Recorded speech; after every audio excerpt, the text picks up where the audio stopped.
All right, welcome to the Footings and Foundations lecture.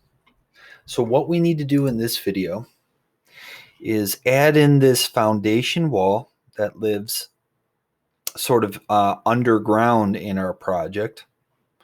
We have to add these little like structural column pilasters, if you will, that are directly under our columns. And then we have to add these footings. So the force gets spread through these footings into the earth. So, a couple things to note here. Why not just make this wall directly beneath the column, right? And then you wouldn't have to have these. That's a good way of doing it. The only thing, well, the reason why we want this to be proud of the columns in a way is so that our exterior wall could rest on this nice foundation ledge we have here. If this was moved in, we don't have much of a ledge because the exterior wall really does have to kind of ride outside of these columns. Okay, so much like your skin, how it hangs on the bones, our skin of the building will hang on the bones of our building. And we need somewhere for that to land. So let's add this foundation wall first. Now, if I hover over this, this is a 12-inch concrete foundation wall. And it goes from our top of footing level up to level 1. So let's go to our new project, our 3D structural, and let's go to the level 1 floor plan. Okay. And I'm going to turn my thin lines off so I can see, okay, there are my columns. There's nothing happening below my model here, so there's nothing to show, but I want to check my view range to make sure I can see things below. So I'm going to go over to my properties palette and go to view range. And I'm going to make sure that my bottom is set to level below and my view depth is set to level below and hit OK. Still, there's nothing here. So I'm not worried about it until I draw something. So let's draw something. So I'm going to go ahead and go to Architecture, Wall, Structural. And in my type selector, I'm going to choose 12-inch concrete. Now, my base constraint, now my numbers here are kind of goofed up. My base constraint, I'm actually going to put top of footing, and base offset, I'm going to zero that out, and I just want it to go up to level 1 for my top constraint. So unconnected height is 4 feet, right? And that makes sense because my top of footing is 4 feet below my level 1. All right, that looks good. So I could be really careful about where I draw this, but I'm just going to go to my rectangle and I'm just going to go boom, like that. Okay. It looks incorrect, right? So let's go to our 3D structural. All right, I'm going to hit escape a couple times to get out of that tool. Okay, it's in there. It's in the wrong spot though, so we just need to move it around. So something to think about here. This foundation wall is going to occur only at the exterior of our building. This column in the middle, we're going to be doing something different to, and we'll get to that. But this load has to come down as well, but I don't want to run a foundation wall in here. I just want that foundation wall to happen at the exterior. Okay, so back to level 1. All right, so what I'm going to do for this foundation wall is align it to my grid line. I'm going to align the inside edge to my grid line. So I'm going to go to Modify, Align, Inside Edge, Grid Line.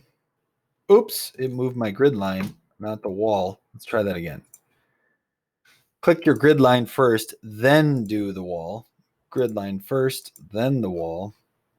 Grid line, wall, grid line, wall. You want it to be where you want to go, then what you want to move in that order. So this looks correct. I go to my 3D structural. That's looking pretty good. But as you can see, my columns are in this little precarious situation right on the edge. That doesn't look good. So we need to get a column in there. And for that, I have to import another family. So in Revit, there's families built into the program that we can bring into our projects, which I've already explained in the previous lecture. Now, there are tons of families out there. There's some built into the program already, and there's some out there for you to go get and then bring into your project. So we're going to grab one that's already built into the program and bring it into our project versus me giving it to you, which I did for the bar joists. So in this case, I want to download a structural column that's just a concrete square that's going to live right under each column, and it's going to go from top of footing up to level 1. So I'm going to go to my level 1, and I'm going to go structure column. Okay, if I look in here, there isn't a concrete one in here at all. So I am going to go over to load family. Now, chances are in your Revit that you're in, you would get tossed right to this kind of world. It's saying here, what one do you want to what sort of object do you want to import into family? Do you want to import in? Is it a door? Is it a duct? Is it casework? Is it a column? Okay. For us, we want to go to structural columns. Now, if you got, let me just cancel this. I just want to show you. If I hit load family, you see where I'm on my desktop here, right? That's where I had this last family. It's still putting me there. In this little quick access sort of toolbar over here, hit Imperial Library. That's where you want to be. That's sort of the library of families that is built into Revit. All right, I'm going to go to structural columns. I'm going to go to concrete, and I just want concrete rectangular column. Okay, I don't know what sizes they have, but we can define that and do that all in our project. So I'm going to click that and hit open. Okay, here it is. 12 by 18. If I hit my little type selector, there's a couple other sizes in here. Okay, so what I'm going to do before I put one down is I'm going to click edit type. So here's where I can change things for the 12 by 18 type. But if I want to make my own, I want to make an 18 by 18. Let's do that. I'm going to go duplicate, and I'll call it 18 by 18. Okay. And I'm going to change that B dimension to 1'6". So I have an 18 by 18, and I'm going to hit OK. Okay. Now we have an 18 by 18 column here. Now I want that column. So I'm on level 1. I want it to go from level 1 down to top of footing. So I'm going to change this setting to depth and change this to top of footing. So if you want it to go up, choose height. If you want it to go down, choose depth. And I want it to go down to top of footing. I could have gone to the top of footing floor plan, which we don't have a view for. And I could have said, set it to height and have it go to level 1. I could have done it that way too. Okay, so now I'm just going to put these at every column, and we'll see what we get. We might have to edit this afterward. I'm kind of seeing an anomaly, but maybe it's not, but we'll see. It should sort of get absorbed into your foundation footing wall, foundation wall. All right, hit escape a couple times there. Let's go to 3D structural. Actually, that looks perfect, right? It got absorbed into there.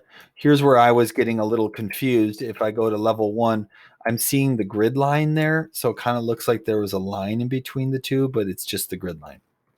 So cool. We got those in there now. And now we need a footing for each column, sort of a pad for it to drop on. And then we also need a footing for the walls itself. Okay, so in our example, I have a footing for the walls themselves, but I don't have an isolated footing for each column specifically, because you want this column to come down to sort of a little pad, just like this whole wall is coming down to a pad. Okay, so let's talk about that. So let's add a footing. So I'm going to go to structure, foundation, and let's first start with isolated right here. No structural foundations family is loaded. Would you like to load one? Yeah, I need one. I need one in my project. Yes. Okay, so it takes us right to the right folder in that case. And let's look at what we have here. No, concrete. Now these are columns. I don't think this is the right folder. I'm going to go back 2 folders and I'm going to go structural foundations. And I want footing rectangular right here. That looks perfect. Okay, I'm going to hit open. So here is my footing rectangular. All this is one big block. Now I'm just going to place one to show you what the heck it is. Okay, now I'm going to hit escape. Let's go to 3D structural. Here it is on the far side. All it is one big concrete block. And in this case, it's 6 feet by 4 feet by 18 inches deep. Okay, so let's make our own. Okay, so I'm going to click edit type, duplicate, and let's do 72 by 72 by 12. Okay, so 6 feet by 6 feet by 12 inches. I'm going to hit OK, and then I'm going to change my dimensions to reflect that. It would be tragic to not have your dimensions not reflect what type you just made. Okay, because then in your list will make no sense. So I have a 6 by 6 by 1 foot footing. Okay. And this one changed right away to that. So if I click on that, hit my little type selector, I have my new version in here, and I have those old versions in there as well. Now, this little pad is in the wrong spot. It needs to be under this column. Okay, so let's go to level 1, and let's just place it from scratch. I'm going to go to structure isolated. We'll leave this one. Well, I'll delete this one later. I'm going to go to isolated. I'm going to go to that new one I just made, and I'm going to change my level to top of footing. I'm going to put it right in the middle of that column, right in the middle of that column, that one, that one, that one, that one.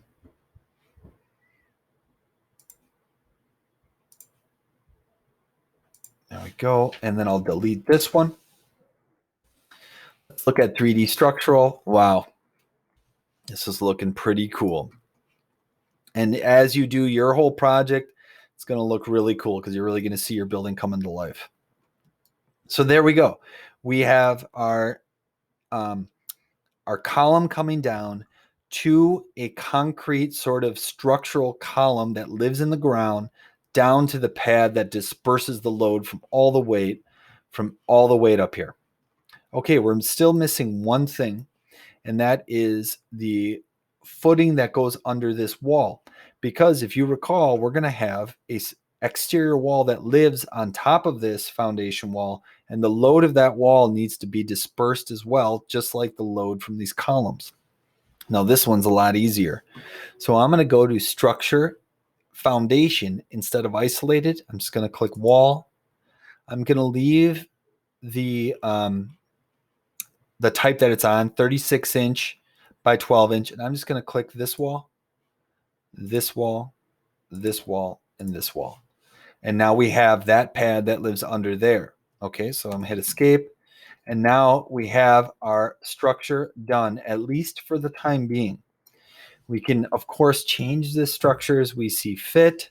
And we can swap out any element we see here. We can delete these beam systems, start over, make a new beam system. But all the steps I took here is exactly what you're going to do for your assignment, which is basically, take your structure here, your diagrammatic structure, and make the whole building.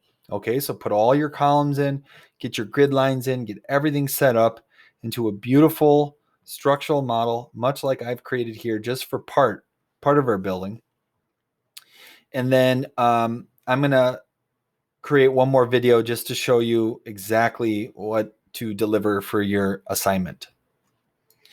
All right, so that'll at least get you started, and I can the assignment will be forthcoming. but this is everything that it'll entail. So this should be fun. You should have a good time with this and sort of watching your structure come to life and seeing its bones sort of arise out of Revit. All right. Have a good time.